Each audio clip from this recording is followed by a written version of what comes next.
عالم دین وہ تو کہتے تھے کہ قلندر جس 2 حرف لا الہ کچھ بھی نہیں رکھتا، فقیہ شہر قاروں ہے لغت آئے حجازی کا. تو اقبال نے کبھی دعویٰ نہیں کیا کہ میں عالم ہوں، مگر اس کے باوجود اللہ تعالیٰ نے ان سے یہ خدمات کیوں لی، قائد اعظم جیسی شخصیت سے یہ خدمات کیوں لی. اس وقت اتنے زیادہ علماء بر صغیر میں موجود تھے، وہ کہاں تھے؟ کیا وہ ہماری مدد کو آئے؟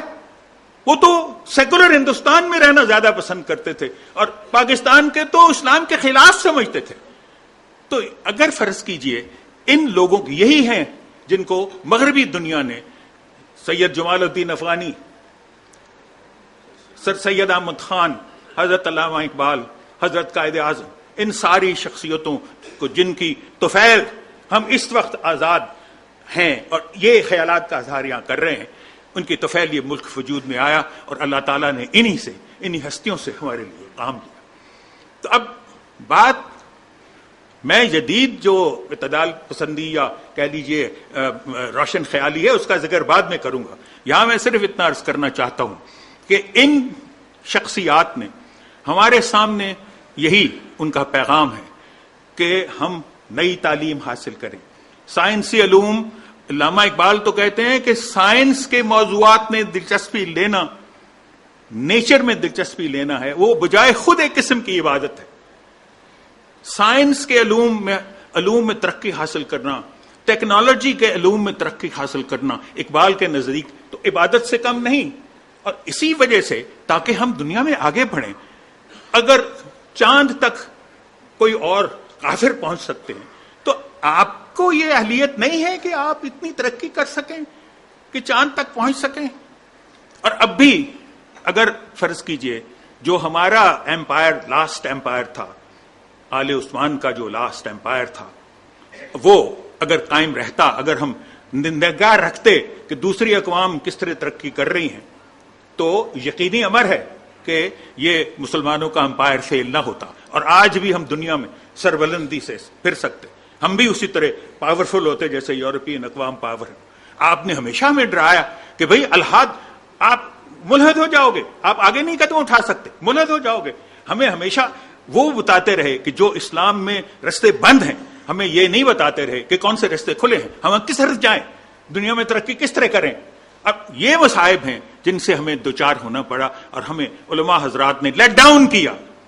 اور اگر وہ ہمارا ساتھ دیتے تو ہم آج ترقی کر کے بہت آگے نکل چکے ہوتے. آپ اندازہ کریں راجا رام موہن رائے جنہوں نے ہندوؤں کو ترغیب دی کہ جدید علوم حاصل کریں، وہ سر سید احمد خان سے 100 سال پہلے انہوں نے یہ اعلان کیا تھا اور ہندو اس وجہ سے ہم سے 100 سال آگے ہو گئے.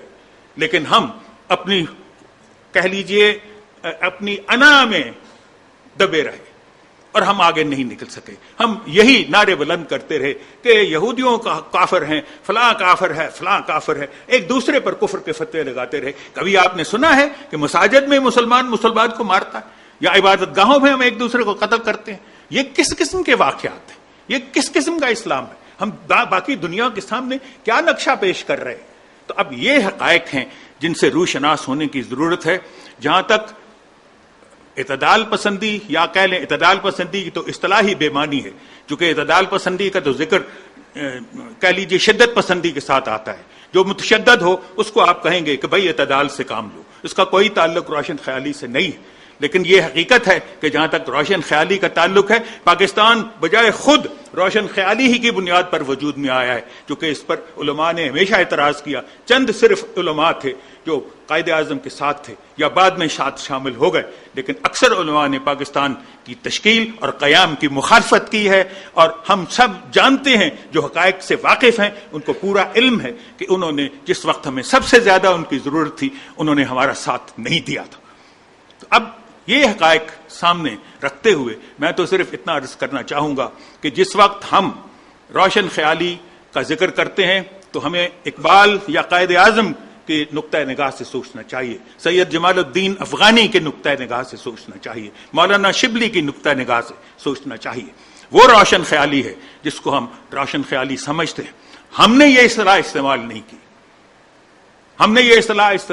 کی، لیکن جنہوں نے یہ اصطلاح استعمال کی ہے ہم نے اس کو اس لیے قبول کر لیا ہے چونکہ انہوں نے ہمارے لیے یہ اصطلاح ترتیب دے دی. لیکن جہاں تک میری تحقیق کا تعلق ہے، میں نے اپنی جو بھی تحریریں کی ہیں ان میں 3 اصطلاحیں استعمال کرتا رہا ہوں۔ روشن خیالی کی بجائے میں سمجھتا ہوں کہ یہ ایک انداز فکر تھا دنیا اسلام میں جس کو اصلاحی انداز فکر کہتے ہیں۔ میں روشن خیالی کی اصطلاح استعمال نہیں کرتا، میں اصلاح پسند سمجھتا ہوں ان لوگوں کو۔ یہ اصلاح چاہتے تھے ہمارے معاشرے میں، ہمارے مذہبی اور اخلاقی اقدار میں اصلاح کے خواہش مند تھے۔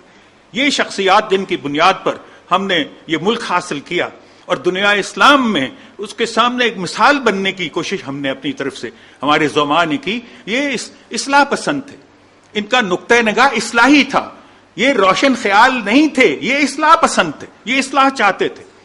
اور دوسرا جو فرقہ تھا کہہ لیجئے جو اس کے مخالف تھے ہمارے علماء حضرات، وہ اس وقت روایت پسندی کی اصطلاح میں ان کے لیے استعمال کرتا ہوں۔ روایتی انداز فکر بمقابلہ اصلاحی انداز فکر، اور جو بے کس عوام تھے، جو بیچارے جاہل عوام تھے، جن کا اور کچھ بھی نہیں تھا سوائے اس کے کہ وہ تصوف پر یقین رکھیں، مزاروں کی پرستش کریں، ان کے لیے عوامی اسلام کی اصطلاح استعمال کرتا ہوں۔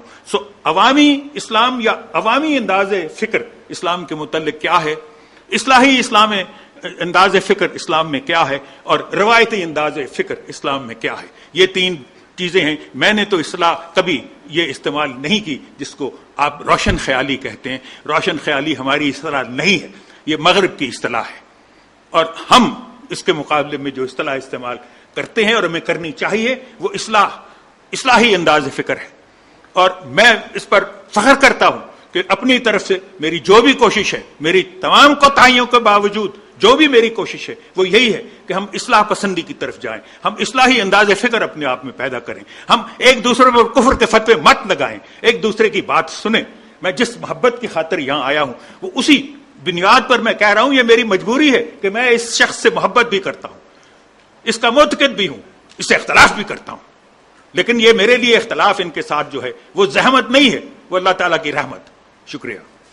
یہ مختصر سا اقتباس میں پڑھنا چاہتا تھا لیکن جوش خطابت میں مجھ سے رہ گیا ہے۔ یہ فرماتے ہیں، یہ کوٹیشن ہے ریکنسٹرکشن لیکچرز میں سے ہی، اور یہ بڑی واضح کوٹیشن ہے۔ اس میں فرماتے ہیں کہ ہمارے علماء کو اس بات کا احساس نہیں کہ کسی قوم کی تقدیر کا انحصار اس بات پر نہیں کہ اسے کسی نہ کسی اصول کے تحت مستقل طور پر منظم رکھا جائے، بلکہ اس بات پر ہے کہ قوم کس قسم کی لائق اور جرت مند انفرادی شخصیتیں پیدا کر سکنے کی اہل ہے۔ ایک ایسے معاشرے میں جہاں محض تنظیم ہی پر زور دیا جائے فرد کی اہمیت ختم ہو جاتی ہے۔ وہ اپنے ماحول کے معاشرتی فکر کی دولت تو حاصل کر لیتا ہے مگر وہ اپنی ذاتی اجتہادی روح گنوا بیٹھتا ہے۔ پس اپنی گزشتہ تاریخ کا جھوٹا احترام اور اس کی مصنوعی احیاء کسی قوم کے زوال کو نہیں روک سکتے۔ تاریخ کا سبق یہی ہے کہ ایسے نظریات جنہیں کسی قوم نے خود متروک قرار دیا ہو اس قوم میں کبھی قوت حاصل نہیں کر سکتے۔ کسی قوم کے زوال کو روکنے کے لیے جس قوت کی ضرورت ہے وہ آزاد، نڈر اور خودشناس افراد کی پیدائش، پرورش اور حوصلہ افزائی ہے۔ وہی افراد زندگی کی گہرائیوں کا انکشاف کرنے کی اہلیت رکھتے ہیں اور ایسے معیار دریافت کر سکتے ہیں جن کی روشنی میں ہم یہ دیکھنے کے قابل ہو جائیں کہ ہمارے گرد و نواح کی حیثیت دائمی نہیں بلکہ انہیں بدلا بھی جا سکتا ہے۔ شکریہ۔ ڈاکٹر جاوید اقبال اپنے خیالات کا اظہار فرما رہے تھے۔ ایک آسان فیصلہ آپ پر چھوڑ رہا ہوں، یہ فیصلے کا اعلان نہ کریں، اسے محفوظ کر لیں۔ وہ مسئلہ یہ ہے کہ ڈاکٹر شاہد مسعود کو لوگ ARY کی وجہ سے پہچانتے ہیں یا ARY کو لوگ ڈاکٹر شاہد مسعود کی وجہ سے سنتے اور جانتے ہیں۔ میں اپنے محترم مہمان کو خطاب کی دعوت دیتا ہوں اور ان کا شکریہ ادا کرتا ہوں کہ بڑی دور سے ہماری اس درخواست پر تشریف لائیں۔ ڈاکٹر شاہد مسعود۔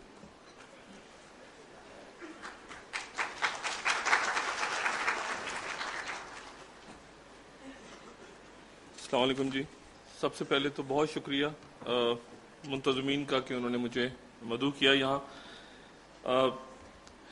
سفر بہت زیادہ کیا ہے پچھلے چند روز میں، سفر انگلش کا بھی اور اردو کا بھی. اسلام آباد سے ڈیرہ بگٹی اور